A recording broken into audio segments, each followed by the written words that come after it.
Hurmatli do'stlar, ushbu video 2 soatda tayyorlandi. Sizdan bitta like bosish uchun bor yo'g'i 3 sekund vaqtingiz ketadi.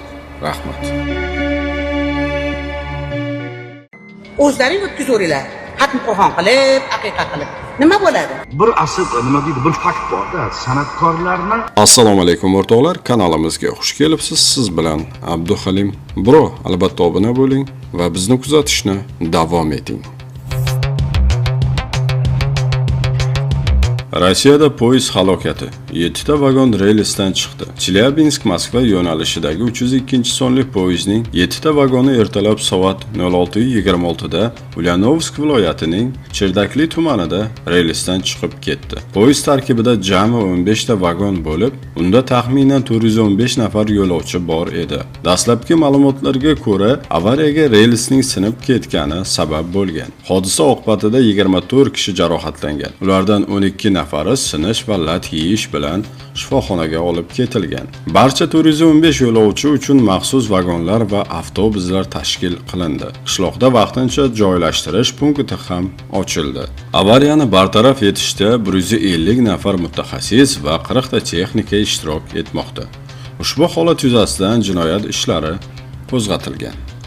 Hurmatli do'stlar, ushbu video 2 soatda tayyorlandi. Sizdan bitta like bosish uchun bor yo'g'i 3 sekund vaqtingiz ketadi. Rahmat. Hozirgi paytda keng muhokamalarga sabab bo'layotgan mavzu, ya'ni san'atkorlarga soliq solish mavzusi. Yaqindagina davlatimiz rahbari tomonidan san'atkorlar to'y tomosha konsertlar uchun qo'shimcha soliq borasida qaror loyihasi muhokamaga qo'yildi. Nima bo'ldi? Soliq. Qo'shimcha soliq konsert, tomosha yoki to'ylar uchun ham qo'shimcha soliq to'lash borasida loyiha hali tasdiqlanmadi, muhokamaga qo'yildi va bu ko'plab san'atkorlarga yoqmadi va e'tiroz bilan chiqishyapti. Sizga buni Endi mana shu yerda bitta narsa aytaymi, yorug'lab kirdimmi? Soliq qaysi tomonga soliq qo'yiladi? Uni o'ylash kerak. San'atkor endi umumiy qilib aytsam borku, o'sha rahbariyatlarimiz ham eshitsin-da, biz prezidentimizga material olib kelayotganlar juda adashadi-da. Ana endi maslarga aytaman-da. Indamay kelaverdi shu kunga cho'rdi. Voy, to'ylarda isrofgarchilik bo'lyapti, san'atkorlar qisqartirish kerak. Agar biz isrofgarchilik bo'lsa, konsertlarga qo'ymanglar bizni. Nima qilib davlat tadbirlariga bizni qo'yyapsizlar? Sizlar bugun men masalan bugungi san'atkor emasman, 40 yildan beri kelyapman. Qaysi davrda? Rashidov tufaylidan beri kelyapti sekin qurilib. Voz kechinglar bizdan. Qo'yinglar san'atkorlarni qirib yuboringlar. O'zlaring o'tkazaveringlar. Xatm Qur'on qilib, aqiqa qilib. Nima bo'ladi? Kim ishlaydi? San'atkor o'ziga o'zi eng yomoni ham, eng ishlamaydigani ham. Fonogramma qilish uchun ham necha pul ketadi? Sanaylik. Kosmetologiyaga borishi shart. Это лицо народа. Kiyinib yurishi majbur. Xalqning yuzi. Kiyinib yurishi ham o'shaning uchun yirtiq-sirtiqqa men indamay turdim gapirganda. Xalqning yuzi, biz Amerika emas, biz urf-odatimiz anaqamiz bor. Lekin bularning pardozi bormi, boshqasi bormi, soliqdan olyapti. Bironta qo'shiqqa pul to'lanyaptimi bizda? Soliq yaxshi. Har bitta bayramga pul to'lashga qurbiylar yetadimi qo'shiqda? Zakaz qilayotganda to'langlar, gap bo'lishi mumkin emas. Ya u san'atkorlarni qiryapsizlar. Bugungi kunda juda ham qiyin. Oldingidaqa sponsor yo'q. Oldingidaqa sevib qolib sponsor bo'ladi-ku, mayli-da. O'ynash bo'lsam. Yo'q, u ham yo'q hozir. Aqlli yo'q qoldi hamma. Meni qachon ishlab berasan pulimni deydi. Bitta podarka qilsa sana 1 yil oyoq osti qiladi, pul qilib. Ko'ryapmanmi? Bor ko'ryapmiz. Endi haqiqatni aytadigan bo'lsak, buni kesmasdan haqiqatga qo'ysalaring, hamma fikr qilsin dasturxonga. San'atkor yomon bo'lsa, san'atkorning puli ko'rinayotgan bo'lsa, biz haliga har kuni ko'z-ko'zchimiz. Biz ko'z-ko'zchimiz. Qilishga majburiyatimiz bor. O'zbekistonda san'atni o'sayotganini biz dunyoga chiqaryapmiz. O'z-o'zidan menga yo Isroil, yo Amerika, yo Hindiston, yo Arab, yo boshqasi kiryaptimi? O'sha ko'z-ko'zim uchun kiryapti. Meni ishim shu, vazifam shu. San'atkor vazifasi shu. Bizni san'atkorlarga ko'p umumiy men masalan qo'ltig'imga ham olib boraman. To'g'risida haliga qo'ylarni yoniga mollarni qo'yib boqaman. Charchadim. San'at birov isrofgarchilik bo'lsa ham san'atkorlar davlatda masaladagi senatda o'tirganlar, deputatlar hayotiga qaranglar, qizlari qanday yuribdi, qaranglar. Isrofgarchilik qayerda ekan? Biz ishlamayapmizmi? Qachon uxlaganimi? Kim ko'rdi? Aytinglar. Men yig'lab boraman, men kecha bukri yig'lanaman uyda. Charchab ketadi odam. Ertalabki 10 yerni chiqib ketib, sport kerakmi? Kerak. Ya должна быть в форме. Я вам нужна. Qachon siz ichib boryapman? To'laganda to'lamaganda to'lamayapsiz. Indamayapsiz uni. Endi nalog mayli, kimchi deydi, kim ishlaydi, kim yangi qo'shiq qiladi, o'ldiringlar san'atni. bo'lishi mumkin emas. Nalog tugul litsenziyani ham 10 barobar qilib qo'yinglar. O'zlaring ashlaydilar. Boshqa gap. Вы не хотите san'atkorni bittadan o'ynashini olib chiqadi-da, ashlaytirishadi, boshqa yo'q. Asl san'atkor chiqishga qiynaladi 3 kungacha, bundan keyin ham qiynalar ekanda. Hozir ham orqasida mana aytib shu kunlarda eshitdim. Bilasizmi kim поддержкасы deyishyapti. Ammo nima qilay поддержкасы bo'lsa? Так идите пойте, работайте, пусть они платят налоги. Borarmikin xalq shularga. Hadi bismillahirrohmanirrohim.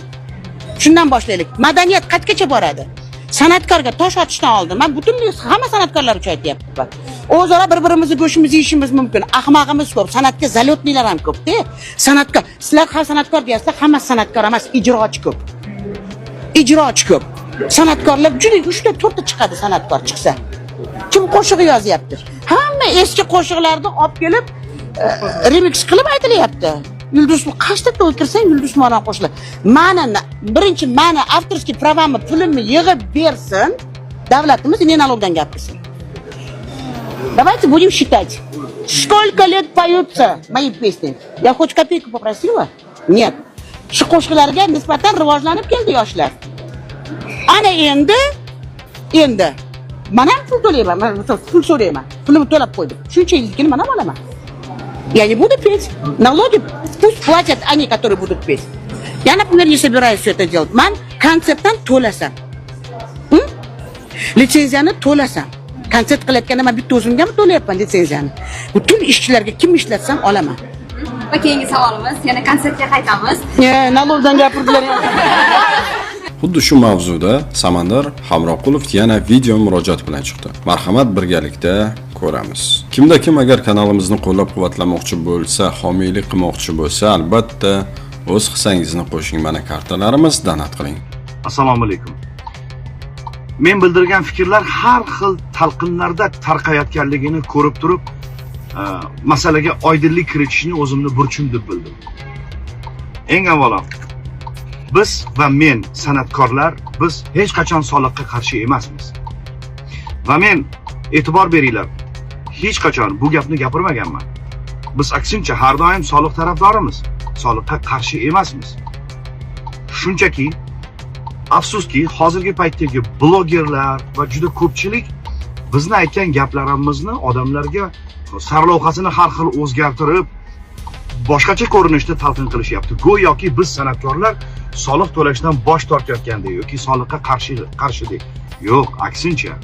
Biz adolatli soliq bo'lishini tarafdorimiz. Biz san'atkorlar hech qachon soliqqa qarshi emasmiz va bundan bosh tortmaymiz hech qachon. Tushunyapsizmi? Endi bir narsa, hozirgi paytda muhokamadagi qonun loyihasi jamoatchilik ichida hali muhokamada ekan. Men ham xuddi shu san'at vakili sifatida o'zimning fikrimni bildirdim. Va yana bir marta ta'kidlayman. Men soliqqa qarshi emasman, balki adolatli soliq bo'lishini tarafdoriman va shunga hissa qo'shish niyatidaman, shuni harakatidaman. Bir asl nima deydi, bir fakt borda, san'atkorlarni aytaylik 10 ta, 15 ta katta daromad, yaxshi pul topayotgan san'atkorlarga qarab turib, endi ijodni boshlayotgan yuzlab ijodkorlarga bir xilda shunaqa tizim yoki shunaqa bir bosim qo'yish menimcha to'g'ri emas deb bildim. Chunki aytaylik, avvallari bir 3700 ga yaqin san'atkor bor edi O'zbeknavoni ro'yxatida litsenziya oladigan san'atkorlar. Hozirgi paytda bilmadim, balki 5000 dir, balki undan ham ziyoddir. Lekin mana shu 5000 ta san'atkorning darajasi hammasi bir xil emas. Hattoki 3 yil, 5 yillab sponsor topib, sponsordan pul sarflab shu qarzini uzolmayotgan san'atkorlar bor. Yo'q emas, bor. Men ana shu nuqtai nazardan adolatli soliq solinishini tarafdoriman degan gapni gapirganman xolos. Yana bir narsa, mashhur degani boy odam degani emas. Mashhurlik bu o'ziga yarasha mas'uliyat va bosim. San'atkorning fikri, xayoli faqat tirikchilik qiladigan bo'lsa, xayoli faqat tirikchilikda bo'ladigan bo'lsa, unda qanday ijod bo'ladi? Unda yaxshi ashulalar, yaxshi ijod mahsuli bo'lmaydi unda. Aniq. Shuning uchun iltimos, bizning fikrlarimizni bizni gaplarimizni bir noto'g'ri talqin qilmasdan balkim birgalashib bir adolatli bir qaror chiqarishga hissamizni qo'shaylik o'zimizdan. Do'stlar, omon bo'linglar. Hurmatli o'rtoqlar, sog' bo'ling, salomat bo'ling. Abduhalim Bro kanalini kuzatishni davom eting.